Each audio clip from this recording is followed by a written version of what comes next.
Skill zone సాధనకి స్వాగతం సుస్వాగతం. కార్తీక మాసం సందర్భంగా కార్తీక పురాణం అధ్యాయాలను ప్రతిరోజు అప్లోడ్ చేయబోతున్నాను. ఈ కార్తీక పురాణాన్ని వినినంత మాత్రముననే ఎట్టి నరక బాధలను లేక ఇహమందును పరమందును సౌఖ్యమును పొందగలరు. కార్తీక పురాణాన్ని మొదటి అధ్యాయాన్ని ఈరోజు విందాం. ఓం నమ శివాయ. కార్తీక పురాణము మొదటి అధ్యాయము. కార్తీక మహాత్మ్యమును గురించి జనకుడు ప్రశ్నించుట. శ్రీమద్ అఖిలాండకోటి బ్రహ్మాండమునందలి ఆర్యావర్తమందు నైమిసారణ్యములో సౌనకాది మహామునులతోనొక ఆశ్రమమును నిర్మించుకొని సకల పురాణములు పుణ్య చరిత్రలు వారికి వినిపించుచు సూత మహాముని కాలం గడుపుచుండెను. ఒకనాడు సౌనకాది మునులు గురుతుల్యుడగు సూతుని గాంచి, ఆర్య, తమ వలన అనేక పురాణ ఇతిహాసములను వేదాంగముల రహస్యములను సంగ్రహముగా గ్రహించినారము. కార్తీక మాస మహాత్యమును కూడా వివరించి దాని ఫలమును తెలుపగోరుచుంటిమిగాన తమరా వ్రతమును వివరించవలసినది అని కోరిరి.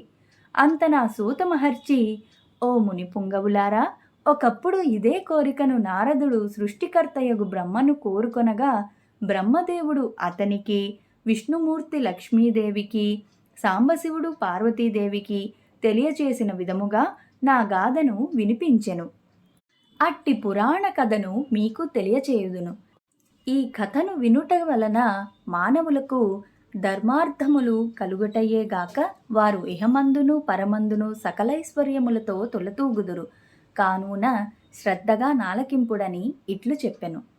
పూర్వమొకానొక దినంబున పార్వతీ పరమేశ్వరుడు గగనంబున విహరించుచుండగా పార్వతీదేవి, ప్రాణేశ్వర, సకలైశ్వర్యములు కలుగజేయునట్టిది, సకల మానవులు వర్ణ భేదములు లేక ఆచరించదగినది, శాస్త్ర సమ్మతమైనది, సూర్యచంద్రులన్నంత వరకు నాచరింపబడేది యగు వ్రతమును వివరింపుడని కోరెను.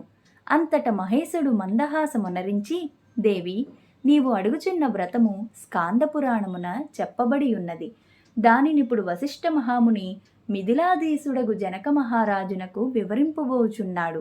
చూడు మా మిథిలా నగరం వైపు అని మిథిలా నగరమును దిశగా చూపించెను.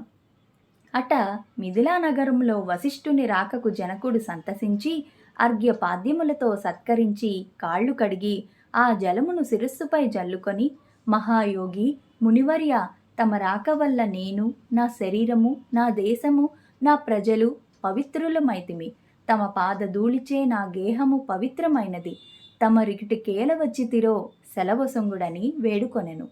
అందులకు వశిష్ఠుడు, జనక మహారాజా, నేనొక మహాయజ్ఞము చేయ తలపెట్టి తిని దానికి కావలసిన అర్ధబలమును అంగబలమును నిన్నడిగి క్రతువు ప్రారంభించమని నిశ్చయించి ఇటు వచ్చి తిని అని పలుకగా జనకుడు, మునిచంద్రమా, అటులనే ఇత్తును, స్వీకరింపుడు. కాని చిరకాలము నుండి నాకొక సందేహం గలదు. తమ బోటి దైవజ్ఞులనడిగి సంశయం తీర్చుకొనదలిచి తిని నా అదృష్టం కొలది ఈ అవకాశం దొరికినది. గురురత్న, సంవత్సరములో గల మాసములలో కార్తీక మాసమే ఏలనంత పవిత్రమైనది. ఆ కార్తీక మాసం గొప్పతనమేమి అను సంశయము నాకు చాలా కాలము నుండి ఉన్నది. కావున తాము కార్తీక మహాత్మ్యమును గురించి వివరించవలసినది అని ప్రార్థించెను. వశిష్ఠ మహాముని చిరునవ్వు నవ్వి, రాజా, తప్పక నీ సంశయమును తీర్చగలను. నే చెప్పబో వ్రతకథ సకల మానవులను ఆచరించదగినది, సకల పాపహరణమైనది అయి ఉన్నది. ఈ కార్తీక మాసం హరిహర స్వరూపము. ఈ మాసమునందాచరించు వ్రతము యొక్క ఫలము ఇంతయని చెప్పనలవి కాదు, వినుటకు కూడా నానందదాయకమైనది. అంతియేగాక వినినంత మాత్రముననే ఎట్టి నరక బాధలను లేక ఇహమందును పరమందును సౌఖ్యమును పొందగలరు. నీబోటి సజ్జనులు ఈ కథను గురించి అడిగి తెలుసుకొనట ఉత్తమమైనది. శ్రద్ధగా ఆలకింపు అని ఇట్లా చెప్పసాగిను. వశిష్ఠుడు కార్తీక వ్రత విధానమును తెలుపుట.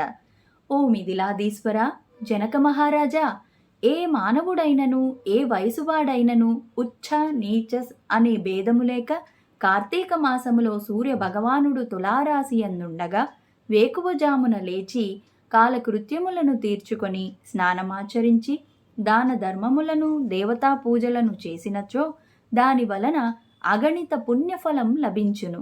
కార్తీక మాస ప్రారంభము నుండి ఇట్లు చేయుచు విష్ణు సహస్రనామార్చన, శివలింగార్చన ఆచరించుచుండవలెను.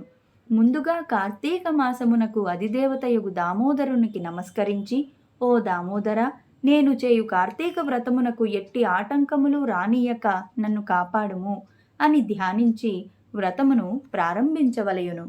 కార్తీక స్నాన విధానము. ఓ రాజా, ఈ వ్రతం ఆచరించు దినములలో సూర్యోదయమునకు పూర్వమే లేచి కాలకృత్యములు తీర్చుకొని నదికి పోయి స్నానమాచరించి గంగకు, శ్రీమన్నారాయణునకు, పరమేశ్వరునకు, భైరవునకు నమస్కరించి సంకల్పం చెప్పుకొని మరలా నీట మునిగి సూర్య భగవానునికి అర్ఘ్య ప్రదానమొసంగి పితృదేవతలకు క్రమప్రకారముగా తర్పములొనర్చి గట్టుపై 3 దోసిళ్ల నీళ్లు పోయవలెను. ఈ కార్తీక మాసములో పుణ్యనదులైన గంగా, గోదావరి, కృష్ణ, కావేరి, తుంగభద్ర, యమున మున్నగు నదులలో ఏ ఒక్క నదిలోనైనను స్నానమాచరించిన ఎడల గొప్ప ఫలం కలుగును. తడిబట్టలు వీడి మడిబట్టలు కట్టుకొని శ్రీ మహావిష్ణువునకు ప్రీతికరమైన పుష్పములను తానే స్వయంగా కోసుకొచ్చి నిత్య ధూప దీప నైవేద్యములతో భగవంతునికి పూజ చేసుకొని గంధము తీసి భగవంతునికి సమర్పించి తాను బొట్టు పెట్టుకొని పిమ్మట అతిథి అభాగ్యతులను పూజించి వారికి ప్రసాదమిడి తన ఇంటి వద్ద గాని, దేవాలయంలో గాని, లేక రావి చెట్టు మొదట గాని కూర్చుండి కార్తీక పురాణమును చదవవలయును.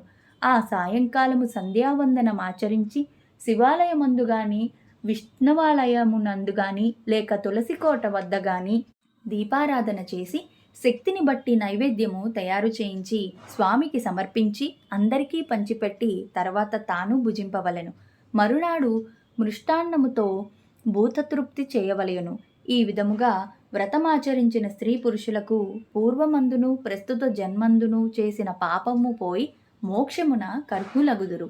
ఈ వ్రతము చేయుటకు అవకాశం లేని వారలు వ్రతము చేసిన వారలను చూచి వారికి నమస్కరించినచో వారికి కూడా తత్సమాన ఫలము దక్కును.